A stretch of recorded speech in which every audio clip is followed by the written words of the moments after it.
Estamos de volta com Expressão Nacional. Hoje a gente debate as tarifas bancárias no Brasil. A produção foi às ruas saber se o consumidor sabe o que paga e quanto aos bancos. Vamos ver. Você tem ideia de quanto você paga de tarifa bancária por mês? Não, faço a mínima ideia. Nenhuma, e deve ser muito alto, né? Com certeza. Mas você tira extrato toda semana para conferir? Não, toda semana não. De vez em quando só.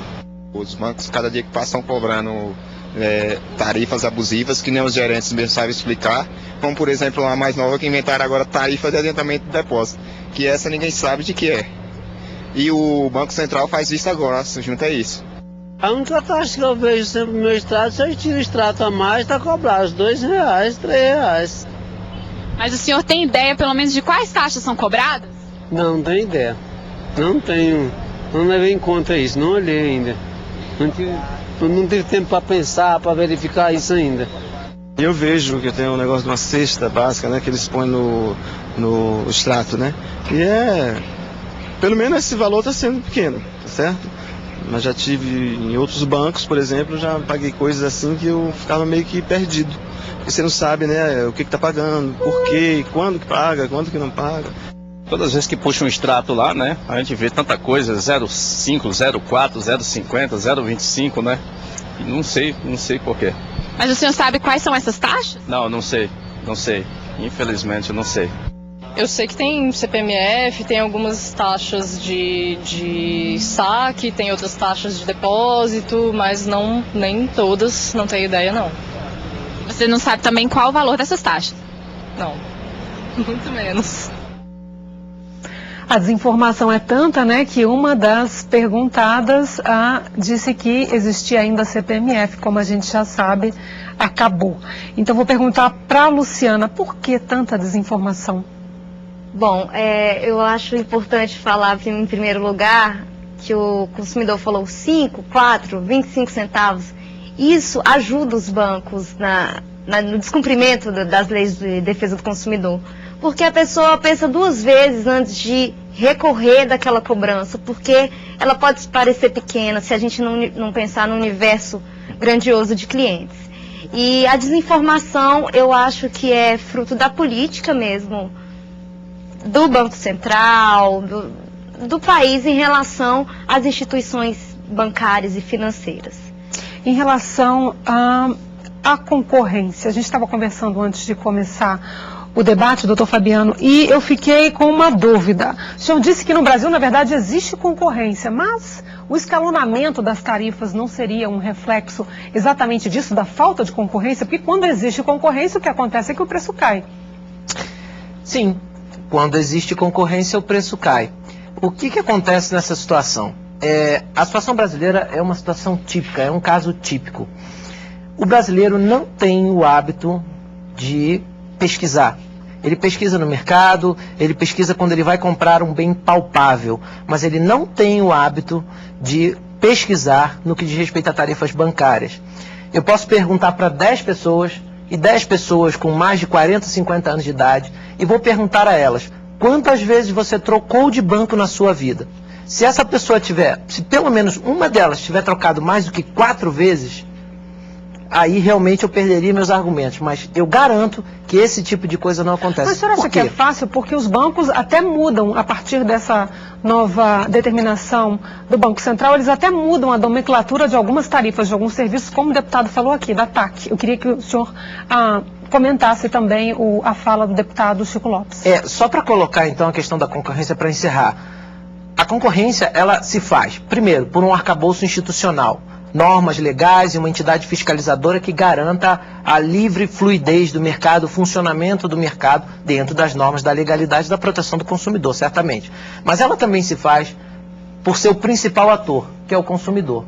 Enquanto o consumidor e os órgãos de defesa do consumidor com trabalho de conscientização, enquanto o consumidor não adotar uma postura ativa, Nós vimos aí na matéria, por exemplo, pessoas que nem sabem quanto pagam. Mas é fácil, eu insisto, é fácil adotar uma postura ativa quando existem vários nomes, até para serviços muito parecidos? Exatamente por isso que nosso cenário de regulação vem evoluindo bastante. E todos aqui no nosso debate foram unânimes em colocar que as normas que vêm sendo implementadas pelo Banco Central, pelo Conselho Monetário Nacional, contribuíram em muito. O que havia antes? Havia um conjunto infindável de tarifas que podiam ser cobradas. A resolução 2307 de 96 estabelecia que não se podia cobrar por um pacote X de serviços.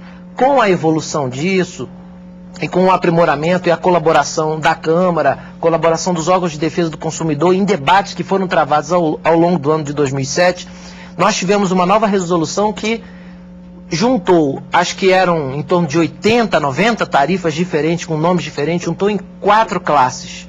E dessas 4, 2 são bem evidentes para o consumidor. Então, não se pode mudar de nome. O banco é obrigado, inclusive a resolução do Banco Central, que estabelece a resolução do Conselho Monetário Nacional, divulgada pelo Banco Central, ela estabelece inclusive uma tabela padronizada, com campos, tamanhos de células e códigos. Então você tem que informar ali, a única coisa que a instituição financeira vai fazer é preencher o valor que cobra por aquilo. Agora, deputado, cabe ao consumidor realmente... Deputado, o senhor queria voltar àquela questão do primeiro bloco?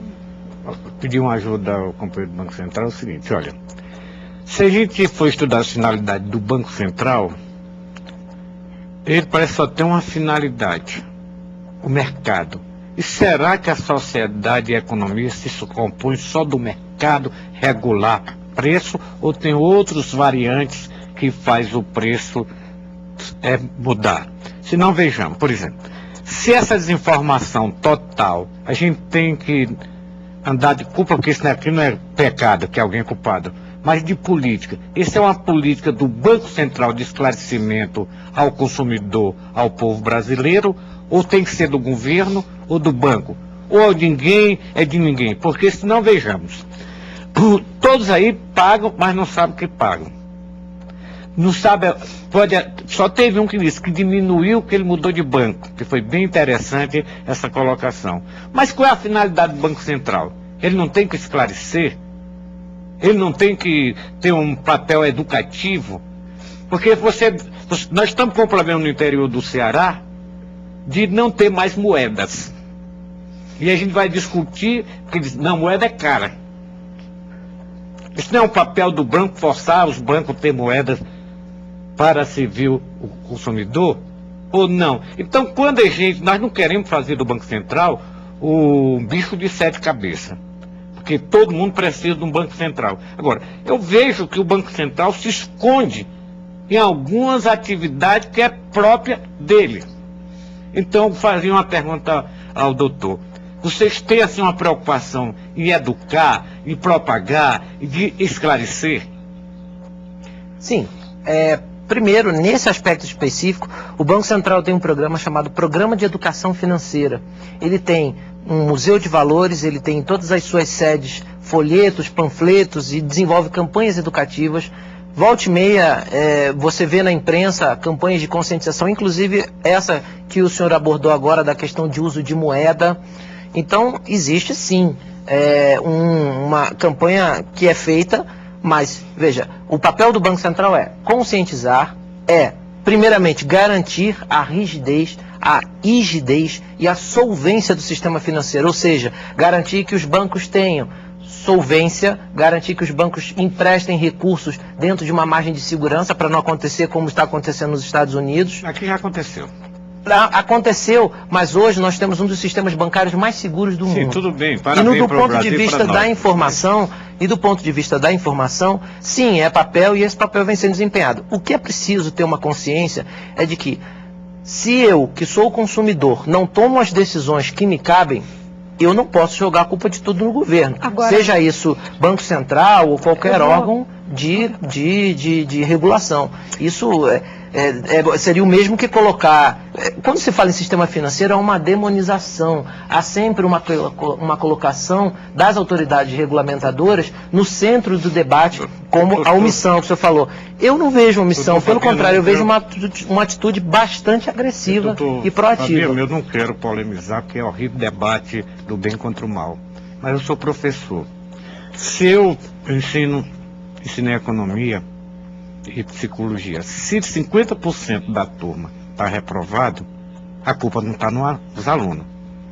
É no meu método de ensino, etc. Tal. E aí prova que o mais danadinho chegou ao ponto de dizer, no banco tal passei para cá, melhorou. Mas o resto, será que todo mundo aí está errado? Só nós aqui. Eu vou pedir a opinião do deputado Vinícius. Está todo mundo errado? O Banco Central está certo? Existe lado errado e lado certo? E o que a Câmara dos Deputados pode fazer? Porque existem vários projetos sendo discutidos aqui. Um, por exemplo, proíbe a cobrança dessas tarifas para aposentados e pensionistas. O outro aumenta o número de extratos que você poderia tirar. Hoje, segundo alguns pacotes, pode tirar um extrato mensal, ele aumenta para um extrato semanal. O que o senhor acha desses projetos? Vamos contextualizar dois posicionamentos que o doutor Fabiano está colocando. Nós não estamos nos referindo a operações de crédito, receita com operações de crédito. Então, os problemas que existem aí fora não diz respeito a tarifas bancárias.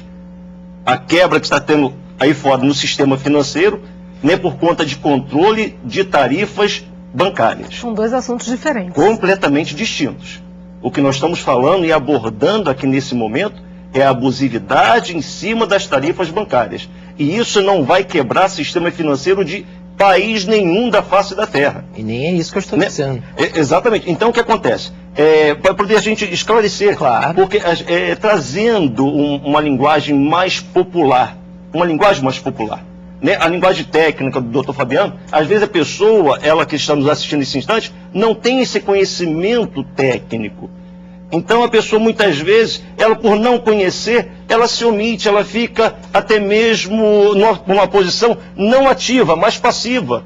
É como se não adianta, são 25 centavos, 5 centavos, 10 centavos, eu vou brigar por isso, esquentar minha cabeça, enfrentar a justiça, lá o juiz, eu não vou fazer isso. Ora, cabe a nós, como representantes do povo, estarmos de fato assumindo essa responsabilidade de lutar pelo povo. Luciana, para encerrar, você concorda com o deputado? Concordo. O deputado tocou num ponto muito importante, que o consumidor não tem força para brigar contra os bancos. Sem dúvida. Ele precisa ser apoiado, precisa de leis que garantam os seus direitos em relação...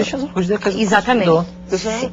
Que luta, mas tem também suas limitações. Na sua experiência no PROCON, o que está faltando na Câmara dos Deputados? Que projeto, que proposta nesse sentido? Bom, a gente nota que a atividade bancária ela é pouco limitada. Os bancos têm muitos privilégios. A gente pega um contrato como o de leasing, por exemplo.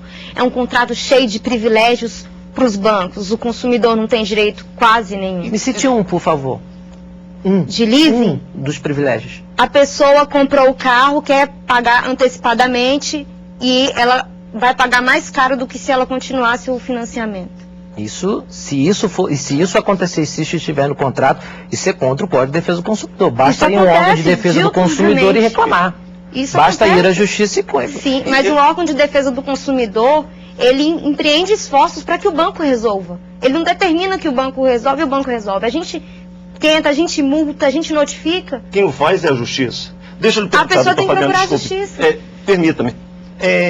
No poder de fiscalização do Banco Central, o Banco Central, ele tem poder sancionatório, não sei se o termo é esse, em cima dos bancos que estão ferindo o Código de Defesa do Consumidor ou ferindo a própria resolução do Banco Central? Sim, sempre que, isso é bom que fique claro para o telespectador, sempre que houver qualquer tipo de violação a uma norma do Banco Central baixada e que isso prejudique o consumidor, se sinta prejudicado, o consumidor, em primeiro lugar, deve recorrer à ouvidoria da instituição financeira e, se não obtiver o resultado, pode fazer a denúncia a vários telefones 0800, no site do Banco Central, www.bcb.gov.br. O consumidor pode fazer e obter as informações e fazer a denúncia.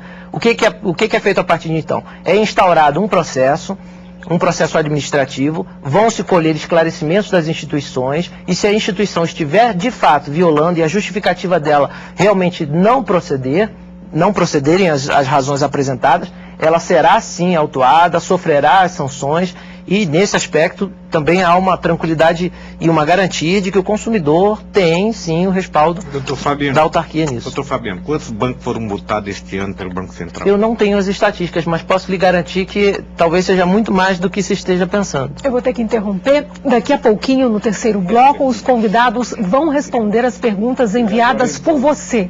O telefone é 0800 619 619. Ou então mande a sua pergunta pelo e-mail expressão nacional, tudo junto, sem o tio, @câmara.gov.br. A gente volta já já.